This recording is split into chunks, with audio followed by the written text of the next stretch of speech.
طبق درخواستای فراوان شما میخوایم بریم سراغ نیرویی که مادورو رو دستگیر کرد و اووردش نیویورک. به این نیرو میگن دلتا فورس. البته با اسمهای دیگه‌ای هم اینو صداش میکنن، مثلا Combat Applications Group یا CAG، Army Compartmented Elements یا به اختصار ACE، Task Force Green. حالا چرا اینقدر اسم داره؟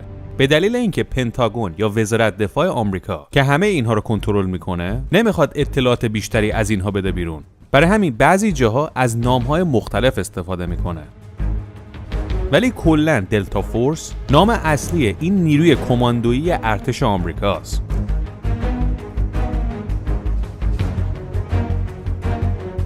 ارتش آمریکا به زبون ساده یعنی نیروی زمینی. درسته که نیروی هوایی و دریایی هم جزو ارتشن، ولی اونها کماندوهای خودشونو دارن که بعضیاشون از اینم خفن‌ترن. حالا بهش میرسیم. یکی از مشخصه های دلتا فورس اینه همه جا یواشکی میره و میاد، هیچ کس نفهمه. یعنی معمولاً مأموریت هایی که انجام میدن زیاد خبریش نمیکنن، چون فوق محرمانه است، مگر اینکه لازم باشه، مثل دستگیری مادورو. وظایفی که به عهده دلتا فورس شامل این هاست: نجات گروگان، عملیات ضد تروریستی، عملیات جاسوسی، عملیات اساسینیشن که اگر ترجمه کنی یعنی ترور کردن، و آخرین کاری که انجام میدن پیدا کردن و دستگیری یک شخص رده بالا در نقاط مختلف دنیا که مادورو تو این قسمته. یکی از سخت‌ترین کارها همینه که بری اونجا کشته ندی، نکشی و اون شخص مهم رو بتونی سالم از اونجا بیاری بیرون. درست مثل داستان مادورو، مأموریتی که خیلی خبرساز شد. شاید بگیم مانوئل نوریگا پاناما هم همین کارو کردن، ولی پاناما داستانش فرق میکرد. ارتش آمریکا کلاً پاناما رو اشغال کرد. نیروی ویژه‌ای در کار نبود. ارتش آمریکا بعد از تصرف پایتخت نوریگا رو دستگیر کرد که این ویدیو در مورد اون مسئله تو چیز و میز هست. خب برگردیم به دلتا فورس، نیرویی که بسیار قابل انعطافه و میتونه در مأموریت‌های مختلف رنگ عوض کنه. کماندوهای دلتا فورس خیلی کارکشتن، ولی اینها از کجا میان؟ کجا تربیت شدن؟ تو کدوم قسمت ارتش؟ اینا معمولاً از نیروی ویژه گرین بره یا ارتش آمریکا میان که میشه همون کلاسبزها. یک نکته مهم دیگه اینه که کماندوهای دلتا فورس اجازه ندارن هیچ جای خودشونو معرفی کنن. نیروهای ویژه دیگه میان تو پادکست ها صحبت میکنن، مثل دیوید گاگینز میشن یک اسطوره که حالا بهش میرسیم و کلاً میشن یک سلبریتی. اما دلتا فورسیا حق این کارا رو ندارن. معلومم نیست چرا این تصمیم رو گرفتن، چون سیل ها نه تنها از اینها دست کمی ندارن، بلکه رده بالاتر هم حساب میشن، چون اینها مأموریت‌های زمینی انجام میدن. ولی سیل ها همه فن حریفن، چه زمین باشه، چه دریا باشه، چه هوا. حالا گفتیم به سیل میرسیم، دلتا فورس رو بذار بگیم. دلتا فورس در سال 1977 شکل میگیره و یکی از اولین عملیاتشون هم این بوده، پنجه عقاب، که هممون باید بشناسیمش. عملیات نجات گروگان‌های سفارت آمریکا در تهران. دلتا فورس و CIA تصمیم میگیرن خودشونو از طریق کویر برسونن به تهران و گروگان‌ها رو نجات بدن. اما در منطقه طبس به گفته هم ایران هم آمریکا دوچار طوفان شن میشن و عملیات شکست میخوره. اما خیلی‌ها میگن نه، شوروی‌ها اومدن اینها رو زدن، که مدرکی وجود نداره. مستندش اینه که آمریکا و ایران میگن.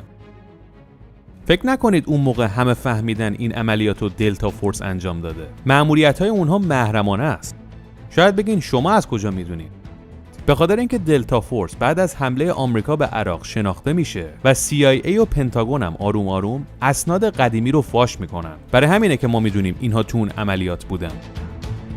معروف ترین عملیات دلتا فورس هم که فاش شده همینه، دستگیری صدام حسین، که بهش میگن عملیات سپید دم سرخ. فقط اونها نقش نداشتن، ولی برنامه‌ریزی و دستگیری کار دلتا فورس بوده. خلاصه این مأموریت‌هایی رو که براتون تعریف کردیم چیزهایی که فاش شده، اونم به خاطر اینکه می‌خواستن فاش بشه، مثل ونزوئلا. خب حالا بریم سراغ نیرویی که میگن از اینها سرتره، یگانه ویژه نیروی دریایی آمریکا که خود آمریکایی‌ها بهش میگن نیوی سیلز. سیل یعنی فوک، اما سیل در اینجا از یک جمله گرفته شده، Sea, Air and Land، یعنی دریا، هوا و زمین. سیل یک شعار معروف داره و اون اینه که تنها روز آسون دیروز بوده. یعنی از این به بعد راحتی و آسونی وجود نداره. تیم کماندویی سیل برعکس خیلی از تیم‌های کماندویی دیگه همه کاره است. اسمش هم که دیدید، هم تو دریا کارایی دارن، هم تو هوا، هم رو زمین. خب خیلی کارایی دارن، کارشون درست، اما چرا اینها رو ساختن؟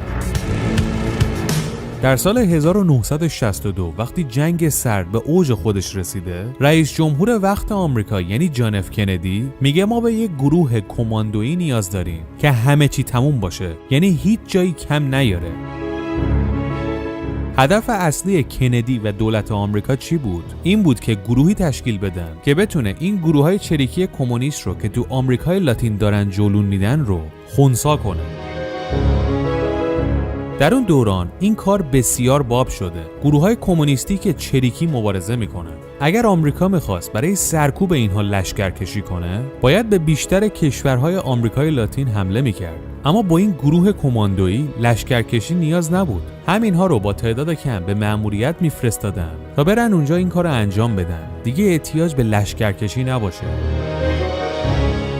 بیشتر مأمورهایی که برای این گروه انتخاب شدن جزوی از تیم تخریب زیرآبی آمریکا بودن که بهشون میگن UDT که غواصهای خیلی کارکشته‌ای بودن و بهشون کماندوهای نیرو دریایی هم میگفتن.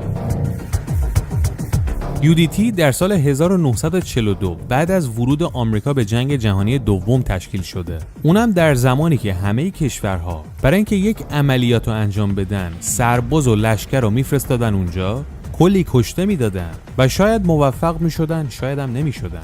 اون وقت آمریکایی‌ها با UDT با تعداد خیلی کم کماندو عملیات بزرگ انجام میدادن. یعنی کشته خیلی کم، موفقیت خیلی بالا. وقتی سیل قشنگ شکل گرفت، UTD رو دیگه منحل کردن. یعنی دیگه ادغام شد با سیل. با وجود اینکه دلیل به وجود آوردن این گروه مبارزه با گروهک‌های چریکی کمونیستی آمریکای لاتین بود، اما برای اولین بار که اینها استفاده شدن در جنگ ویتنام بود. تو جنگ ویتنام حالا چیکار می‌کردن؟ میفرستادنشون تو زمین‌های مینگذاری شده. نه اینکه اینها رو نخوان بگن برین اونجا کشته شین. میدونستن که اینها میتونن جاهای مینها رو شناسایی کنن و به اصطلاح از این میدونهای مین عبور کنن، در صورتی که سربازهای عادی نمیتونن بدون تلفات از میدونهای مین عبور کنن. اولین گروهی که از این کماندوها شکل میگیره بهش میگن سیل تیم 1، گروهی که از 300 کماندو تشکیل شده.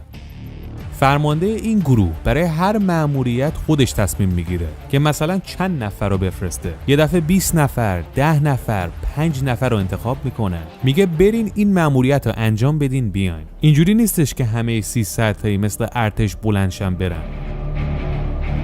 از روز اول امتحانهای ورودی به این یگان سخت‌ترین آزمایش‌های بدنی و روحی روانی بوده. البته هرچی میایم جلوتر این آزمایش‌ها سخت‌تر و سخت‌تر میشه. یک کماندو در این یگان از روز اول که شروع به کار میکنه باید تمام آموزش‌های ارتشی رو دیده باشه. یعنی مثل یک افسر عالی رتبه ارتش باشه که هم چترباز ماهره، غواص ماهره، تفنگدار بی‌نظیریه. خلاصه یک سرباز کماندوی کارکشته است. این سربازها اگر 2 زبون بلد باشن خیلی ارزششون میرفت بالاتر. خلاصه فعالیت این گروه سیل از جنگ ویتنام شروع میشه و از بعد از این جنگ که سیل ها میشن مهمترین یگان ویژه ارتش آمریکا. یعنی هر مأموریت مخفی و مهمی که ارتش آمریکا میخواد انجام بده اینها رو صدا میکنن تو هر نقطه ای از دنیا که باشه. در دهه‌های 70 و 80 بیشتر فعالیت اینها میره تو آمریکای لاتین، چون گروه‌های کمونیستی اونجا دارن جولون میدن و این سیل‌ها مرتب دارن اونجا عملیات‌های مختلف انجام میدن، از پاناما بگی تا گرانادا، نیکاراگوئه و غیره. جالبه که بدونید این سیل‌ها در جنگ ایران و عراق هم نقش داشتن. در اواخر جنگ ایران و عراق که جنگ نفتکش ها شروع شده بود، سیل ها تو خلیج فارس مستقر بودن و مأموریتشون این بود که نفتکش هایی که برای آمریکا نفت می‌بردن رو سالم از تنگه هرمز عبور بدن که مورد اصابت این دوتا کشوری که دارن جنگ میکنن قرار نگیره. دفعه بعدی که این سیل ها وارد غرب آسیا میشن جنگ خلیج فارسه که آمریکا حمله میکنه به عراقی که به کویت یورش برده. سیل ها فرستاده میشن بین مردم کویت که از وضعیت اشغال اونجا توسط عراق اطلاعات کسب کنن و اگر بتونن سران رده بالای ارتش عراق رو بکشن، یعنی فرمانده هایی که تو کویت حضور دارن. از بعد از این بیشتر مأموریت‌های اینها در غرب آسیاست. جنگ اول آمریکا و عراق، بعد جنگ افغانستان، بعد جنگ دوم آمریکا و عراق. برای مدت‌های طولانی گروه‌های بزرگی از اینها در منطقه باقی میمونه و همینم باعث شهرت جهانی سیل میشه. دیگه همه میشناسن که یک همچین نیروی کماندویی آمریکا داره. آمریکایی‌ها هم از این شهرت استفاده تبلیغاتی میبرن و فیلم هایی که از تمرینات اینها گرفته شده رو در اختیار کانال دیسکاوری میذارن که اونها مستندش کنن، پخش کنن که همه دنیا اینها رو ببینن. 2 1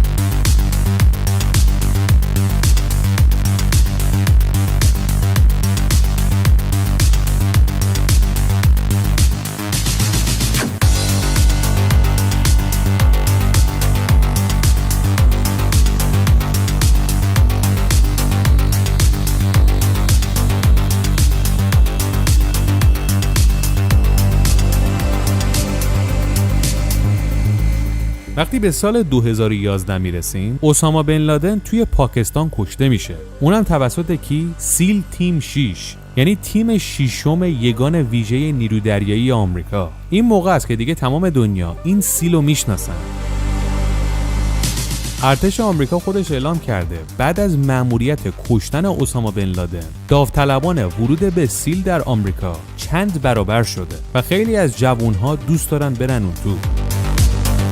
اگر ویدیوی دیوید گاگینز رو در چیزومیز دیده باشین، میدونید که اونم میخواد وارد یگان ویژه نیرو دریایی بشه که خیلی سخته و دفعه اول شکست میخوره، با وجود اینکه خودشو خیلی آماده کرده بود، ولی دفعه دوم وارد این گروه میشه. دیوید گاگینز باور داشت کسانی که وارد این گروه میشن و این آزمایش‌های سخت رو رد میشن واقعاً قهرمانن، نمیشه بهشون بگی آدم معمولی. کشته های گروه سیل هم منحصر به فرده، چون اینها به جای اینکه تو درگیری و جنگ کشته بشن، توی تمرینات کشته میدن. بله، بیشتر تلفات سیل در تمرینات اتفاق میفته، یعنی اینقدر تمرینات مشکله. هالیوود هم که بیشتر از 10 فیلم از این نیروی ویژه ساخته: نیوی سیلز، سیل تیم 6، لون سروایور، اکت آف والر، امریکن سنایپر، زیرو دارک 30، تیرز آف د سان و غیره. یعنی هالیوود هم کمک کرد که این گروه جهانی تر و جهانی تر بشه. یک نکته مهم دیگه این گروه اینه که برخلاف همه نیروهای دیگه آمریکا فقط مردها رو اجازه ورود میدن. در سال 2015 یک هرچ اجازه دادن بانوان وارد اینجا بشن، اما هیچ داوطلبی پیدا نشد.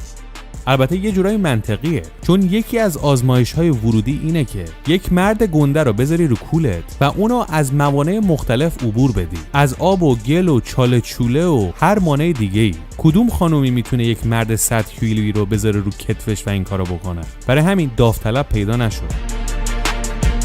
جالبه که بدونید کماندوهای سیل یه جورایی سلبریتی هن. همه جا تحویلشون میگیرن. اگر هم سخنران خوب باشن دعوتشون میکنن جاهای مختلف. سخنران هم نباشن پادکست های مختلف دعوتشون میکنن که مثلا یک سری از مأموریت هاشون رو تعریف کنن. دیوید گاگینز هم که معروف ترینشونه. البته معروفیتش ربطی به سیل نداره، اون به خاطر یک چیز دیگه معروفه، اما سیل بود که اونو به یک عجوبه تبدیل کرد. Get it, 17. You don't know me, son. Get it, 18. You don't know me, son. Get it, 19. You don't know me, son. Yeah.